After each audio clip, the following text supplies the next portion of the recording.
ధరలు అన్నిటికీ పెరిగినాయి, కరెంట్ ఛార్జీలు కూడా పెంచుతామంటున్నారు. ఎలా అనిపిస్తుంది? కరెంట్ అంటే ఇంకా ఏం చెప్పలేమండి మనం. కొంచెం టైం పట్టిద్ది. మనం ఏంటి ఇప్పుడు కాన్సన్ట్రేషన్ అంతా ఏంటి అమరావతి మీద పెట్టాడు. ఒక మొన్న ఏదైనా వెయిట్ చేయాలి. గత ప్రభుత్వాలు ధరలు ఇంతకు ముందు అలాగే ఉన్నాయి, ఇప్పుడు కూడా అలాగే ఉన్నాయి. పెంచడం అనేది ఉల్లిపాయ ధరలు ఆకాశాలుగా అంటుకుంటున్నాయమ్మా. ఏం ధరలు అలాగ ఉన్నాయి? ఉల్లిపాయలు కూరగాయల ధరలు అన్ని పెరిగిపోతున్నాయి. ఈ ప్రభుత్వం ఏదైనా చేయాలి, తగ్గించాలి. రేపు 15వ తారీఖు నుంచి ఈ ప్రభుత్వ కూటమి నాయకులేమో జనంలోకి వచ్చి ఇప్పుడు వరకు ఏం చేశాము, నెక్స్ట్ ఏం చేయబోతున్నాం చెప్తామంటున్నారు. సమస్యలు ఏమైనా ఉన్నా అడుగుతామంటున్నారు. కానీ సంక్షేమ పథకాలు మటుకు టైం కావాలంటున్నారు. ఇస్తారంటారా? ఇస్తారు అనుకుంటున్నాం. మనం ఎంతవరకు కరెక్ట్ మనమే చెప్పలేదు. అంటే మాజీ మంత్రులు కూడా రాబోతున్నారు. జగన్మోహన్ రెడ్డి గారు ఏమో జనవరి నుంచి వస్తానంటున్నారు, సంక్రాంతి అనంతరం. ఎందుకంటే పథకాలు అప్పుడు కరోనాలో మేము అమలు చేసాము, ఇప్పుడు ఏమైంది అంటున్నారు. లోటు బడ్జెట్లు చూపించినప్పటికీ కూడా హామీలు ఇచ్చున్నారు కదా. ముందు చాలా అప్పులు చేసి వదిలేశారు కదా, మరి అవన్నీ చేయాలి కదా. అవన్నీ బ్యాలెన్స్ చేసుకోవాలి. ప్లస్ అమరావతిని ఇంప్లిమెంట్ చేయాలి. ఫస్ట్ మనకు ఉద్యోగాలు, ఇటువైపు కంపెనీలు డెవలప్మెంట్ ఉండాలి. దాని మీద కాన్సన్ట్రేషన్ అనుకుంటున్నాను నేను. సంపద సృష్టికి ఎన్నో మార్గాలు ఉన్నప్పటికీ కూడా లోటు బడ్జెట్లో ఎలా అంటారు? మరి చూసుకున్నట్లయితే ఈ పార్టీకి 4 పథకాలు ఇచ్చామని నేను ఉంటానని మాజీ ముఖ్యమంత్రి గారు అవి పథకాలు అనేవి వేస్ట్ అండి. మనం కాళ్ళ మీద మనం నిలబడాలి, కానీ పథకాల వల్ల ఏమన్నది వేస్ట్. వాళ్ళ చుట్టూ చేయమంటారు యువతకి ఉద్యోగ కల్పన, దానికోసం ట్రై చేస్తున్నారని నా ఉద్దేశం. ఎందుకంటే మనం ఇప్పుడు తెలంగాణ సెపరేట్ అయిన దగ్గర నుంచి మన ఆంధ్ర వాళ్ళకి కరెక్ట్ ఉద్యోగ పాయింట్ అనే కంపెనీలు లేవు. వాటి కంపెనీలు ఇంప్లిమెంట్ కోసం, అమరావతి ఇంప్లిమెంట్ కోసం వాటి మీద ఎక్కువ కాన్సన్ట్రేషన్ చేసేది అనేది నా ఉద్దేశం. మరి పేదవాడు మీది మధ్యతరగతి వాళ్ళు, దానికంటే బిలో పర్సన్స్ పరిస్థితి ఏంటంటారు? వాళ్ళు ఏదొచ్చినా సంక్షేమం కోసమే చూస్తుంటారు. ఈ విషయాలన్నీ వాళ్ళకి తెలియవు కదా. జనరల్గా ఒక ఎడ్యుకేటెడ్ మినిమం 10th చదివిన పైన అబోవ్ ఉన్న వాళ్ళు కంటే ఓకే, ఏదైనా చెప్పినా అర్థం చేసుకోవడానికి కొంత సమయం పట్టొచ్చేమో. కానీ మరి మిగతా వాళ్ళు ఒప్పుకుంటారంటారు. అంటే హమాలీలు ఉంటారు, కార్మికులు ఉంటారు, కూలి పనులకు వెళ్ళే వాళ్ళు ఉన్నారు, టాపీ పనుల వాళ్ళు ఉన్నారు. ఇప్పుడు ప్రస్తుతానికి అన్ని బాగానే ఉన్నాయి కదండి. ఇప్పుడు వరదలు రావడం అలాంటి సిచ్యువేషన్ అనేది లేదు. ఎవరి పనులు వాళ్ళు కంటిన్యూగా చేసుకోవచ్చు. ఇప్పుడు మరి చూస్తే వాలంటీర్ వ్యవస్థ లేదు కదా, వాలంటీర్ వ్యవస్థ లేదు. ప్లస్ మనమే వెళ్ళి తెచ్చుకోవాలి, అది మన పని కాబట్టి. వాలంటీర్లు ఏం చేస్తారండి వాళ్ళు? గతంలో పదవిలోకి రాకముందు పవన్ కళ్యాణ్ గారు ఎన్నో చెప్పారు, కానీ ఇప్పుడు సైలెంట్ అయిపోయారు. కొంతవరకు ఏదో ఆయనకు తోచినట్టుగా అప్పటికప్పుడు రేషన్ బియ్యం పట్టుకోవడం, వేరే అంశాల మీద ఉంటున్నారు. మహిళల భద్రత గురించి ఏమంటారు? ఈ అఘాయిత్యాలు అరికడతామన్నారు కదా, దాని గురించి వచ్చేది ఎవరు డబ్బులు ఇచ్చే వాళ్ళు వచ్చేసారు ఏంటి, నచ్చలేదు ఇవ్వలేదు అనుకో తిడతారు. ఇంకా అంతకని చెప్పేది అంటే 7 నెలల పాలన ఎలా అనిపించింది? ఛార్జీలు పెరిగాయి, కరెంట్ ఛార్జీలు అంటున్నారు ఒక పక్క. మనం కాదు కానీ వాళ్ళే చెప్తున్నారుగా, పెద్ద నాయకులే, దిగిపోయిన నాయకులు చెప్తున్నారుగా ఆ పేపర్లకి. వాళ్ళే చూసుకుంటారు, మమ్మల్ని అడగక్కల, మమ్మల్ని అడగక్కల, వాళ్ళని అడగాలి మీరు. ప్రభుత్వాలు వచ్చాక కొన్ని పథకాలు ఇస్తామన్నారు, అవి ఏమో డబ్బులు లేవంటున్నారు. ఇప్పుడు ఏం చేద్దాం మరి? అంతేగా, అప్పులు తెచ్చి అప్పులు పాలేగా. రాజధాని కడతారని చెప్తారు అన్నారు కదా, కడతారు. డబ్బులు వసూలు తెచ్చి కడతారు. ఈ నెల 15 నుంచి కూటమి ప్రభుత్వ నాయకులు జనంలోకి వచ్చి 7 నెలలు ఏం చేసామో, ఇంకేం చేయబోతున్నామో చెప్తారంట. సమంజసమేనా? అడగాలి వాళ్ళు. నచ్చిన వాడు ఏం చెప్తారంటే బాగానే ఉందని చెప్తాడు, నచ్చిన వాడు బాగలేదంట. జగన్మోహన్ రెడ్డి గారు అన్నారు, నేనుంటే 4 పథకాలన్నీ ఇచ్చామండి ఈ పాటికి, మరి ఇప్పుడు పాపం అవి కూడా లేవు జనాలకి, మనమేమో అప్పుల పాలు అయిపోయామంటున్నారు. ఇక్కడ చూస్తేనేమో మరి పాపం వాళ్ళు వెయిట్ చేస్తారు పథకాల కోసం అంటున్నారు ఆయన. సరే, ఆయన చెప్పేది వెర్షన్ వేరు, జన వెర్షన్ వేరుగా ఉంది. ఎందుకంటే ఒకప్పుడు తీసుకోవాలి, ఒకప్పుడు జనం తీసుకున్నారు ఆయన చేంజ్ మీద, ఇవాళ తీసుకోలేకపోతున్నారు. ప్రభుత్వ రంగ సంస్థల్లో ఏమో ప్రైవేటీలు ఇన్వాల్వ్ చెప్పి వాళ్ళ పెత్తనం ఎక్కువ అయిపోద్ది, అప్పుల పాలు అయిపోతాం అంటున్నారు వాళ్ళు. మరి ఎంతవరకు ఇన్వాల్వ్ చేయొచ్చు అంటారు? అంటే విశాఖ ఉక్కులో ప్రైవేటీకరణ అయితే బాబు, అది ఏమైందంటే అసలు ప్రైవేటీకరణే మంచి చేయదు అని చెప్పి సెంట్రల్ గవర్నమెంట్ చెప్పింది. ఏంటి, వాళ్ళే ప్రైవేటీకరణ చేస్తున్నారు, వీళ్ళు చేయడంలో తప్పు లేదు. ఈ ప్రభుత్వాల్లో పేదవాడి మధ్యతరగతి బిలో మధ్యతరగతుల పరిస్థితి ఏంటి? ఏముంది, బియ్యం కంటే పుచ్చిపోయిన బియ్యం. అయ్యో, అంతేగా మరి. ఆ బియ్యం పట్టుకున్నారు కాకినాడలో, హడావుడి చేశారు 4 రోజులు. వాడు అమ్ముకున్నాడు ఏంటి,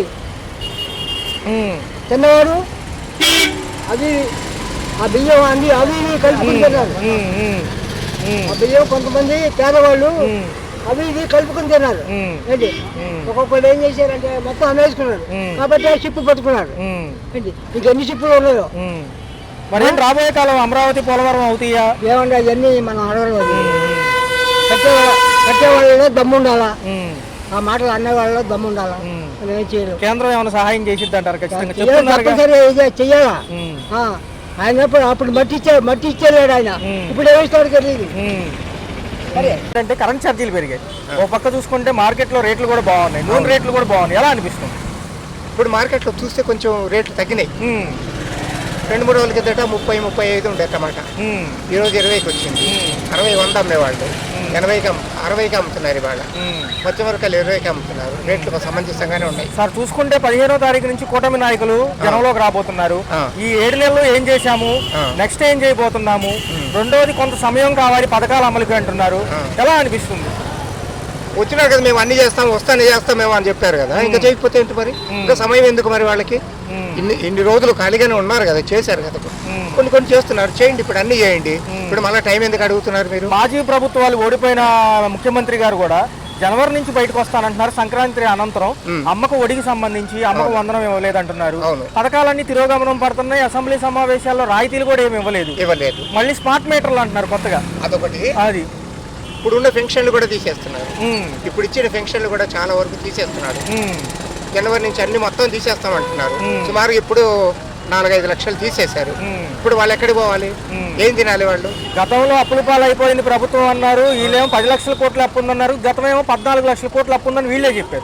ఈ 4 అయిపోయి 4 లక్షల కోట్లు తీసేశారా? తీసేసినట్టే కదా, వాళ్ళు తిన్నట్టే కదా, బిగినట్టే కదా. అంటే అసెంబ్లీలో మళ్ళీ అడుగుతారని తక్కువ చూపించారంటారా ఆ మధ్య?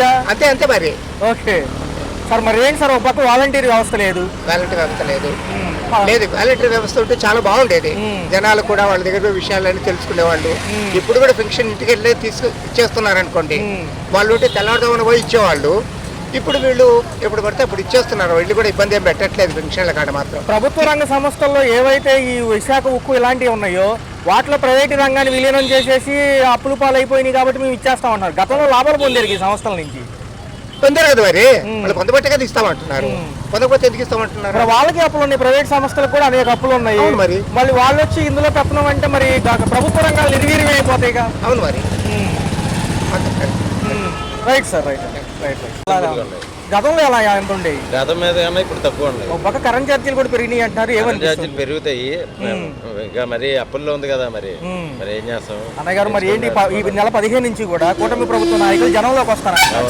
ఏది మీ సమస్యలు తెలుసుకోవడానికి ఇప్పుడు వరకు 7 నెలలు ఏం చేశాము, నెక్స్ట్ ఏం చేయబోతున్నాం, ఎలా ఉండబోతుంది అంటారు? చాలా బాగుంటుందని అనుకుంటున్నాం. మరి ఎలా ఉంది గత ప్రభుత్వాలు చూసిన తర్వాత ఇప్పుడు ఈ ప్రభుత్వం? చాలా బాగుంది. రోడ్ల వ్యవస్థగా ఎలా అనిపిస్తుంది? అన్ని బాగున్నాయి. మరి ఏంటి, మరి కరెంట్కి సంబంధించి స్మార్ట్ మీటర్లు అంటున్నారు, పెట్టొచ్చు అంటారా? పెట్టే మంచిదే, పెడితే అది ఎలాగో పెరుగుతాయిలేండి. ఎందుకంటే వాళ్ళు 9 సార్లు పెంచారు, కనీసం ఒకసారైనా పెంచాలి కదా. అన్నగారు ఒక నిమిషం. అయితే ఏంటంటే ఇప్పుడు జరుగుతుంది ఏంటంటే ఈ ప్రభుత్వ రంగ సంస్థలు విశాఖ ఉక్కు ఇలాంటివి ఉన్నాయి కదా, దాంట్లో ప్రైవేట్ రంగాన్ని విలీనం చేస్తున్నారు. కాలక్రమేణా ఇలా జరిగితే ఎలా మంచిదే అని అంటారా పరిణామం? ప్రైవేట్ జరిగితే మంచిదే. అంటే వాళ్ళ పెత్తనాలు ఎక్కువ అంటారు. వాళ్ళ పెత్తనాలు అది. వాలంటీర్ వ్యవస్థ గురించి ఏమంటారు? వాలంటీర్ వ్యవస్థ ఉంటే వాళ్ళ ఇష్టం. అది ఒక్క నిమిషం వెళ్ళిపోతుంది కదా. అయితే ఏంటంటే ప్రెసెంట్ ఏంటంటే అమరావతి పోలవరం ఎప్పటి నుంచో వింటూ ఉంటాం, రెండు అయిపోతాయండి. మరి మాజీ ముఖ్యమంత్రి గారు కూడా రోడ్డు మీదకి వస్తారంటున్నారు జనవరి నుంచి. ఆయన వస్తే వచ్చారులేండి, వస్తే మంచిదేగా, వస్తే అందరూ కలిసి చేస్తే ఇంకా మంచిది అనిపిస్తున్నాయి. కరెంట్ ఛార్జ్ ఇంకా కరెంట్ కట్టలేదండి, మాకు గుర్తు రావా ఇంకా. ఓకే, అది ఇప్పుడు ఎప్పుడు ఇస్తారో తెలియదు. 7వ తారీఖు ఇవ్వాలి.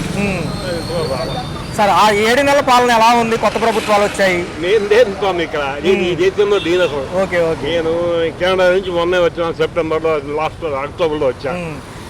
అప్పుడు నాకు తెలియదు. ఈ డెవలప్మెంట్ గురించి అంటున్నారు సార్, ఈసారి అభివృద్ధి వైపు అంటున్నారు కదా, ఈసారి ఎలా ఉంది? అంటే ఏం లేదు సార్, సంక్షేమం ఈసారి 40%, గతంలో 80% ఇచ్చడం వల్ల బడ్జెట్ లోకి వెళ్ళినాయి అంటారు. నాకు నమ్మకం లేదు. అయ్యో సార్, అయ్యో. మరి పేదవాడి పరిస్థితి ఏంటంటారు? మధ్య తరగతి. ఓకే, అంటే ఇప్పటికే పనులు లేవు సార్, ఒక పక్క ఇసుక కూడా లేదు.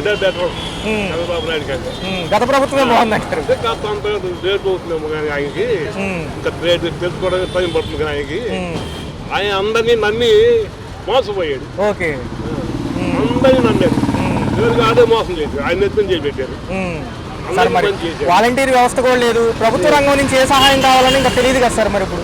చంద్రబాబు గారు ముందు అని తెలుసుకుంటాడేమో, తెలుసుకుంటే బయటపడరాజు. అంటే సార్ ఈ నెల 16 నుంచి సమ్మె వైపు వెళ్తున్నారు వాళ్ళు కూడా, ఎందుకంటే 10,000 ఇవ్వకపోయినా 5,000 ఇవ్వమంటున్నారు సార్ వాళ్ళు. మనం ఇస్తున్నారు కానీ ఇప్పుడు చెప్పలేము, ఏమో గుర్రం ఎగరనా ఎగరవచ్చు. మరి ఏంటి సార్ ప్రైవేట్ రంగాలకు సంబంధించి ప్రభుత్వ రంగంలో విలీనం అయిపోతున్నాయి అంటున్నారు అన్ని, మరి విశాఖ ఉక్కు కూడా అదే పరిస్థితి అంటారా? అంతే దగ్గర అంతే. మరి పవన్ కళ్యాణ్ గారు కూడా ఉన్నారు సినీ రంగం నుంచి ఉప ముఖ్యమంత్రి, ఆయన పనితీరులో ఏమైనా చూసారా? రేషన్ బియ్యం పట్టుకున్నారు మండి మధ్య కాకినాడలో. Right sir.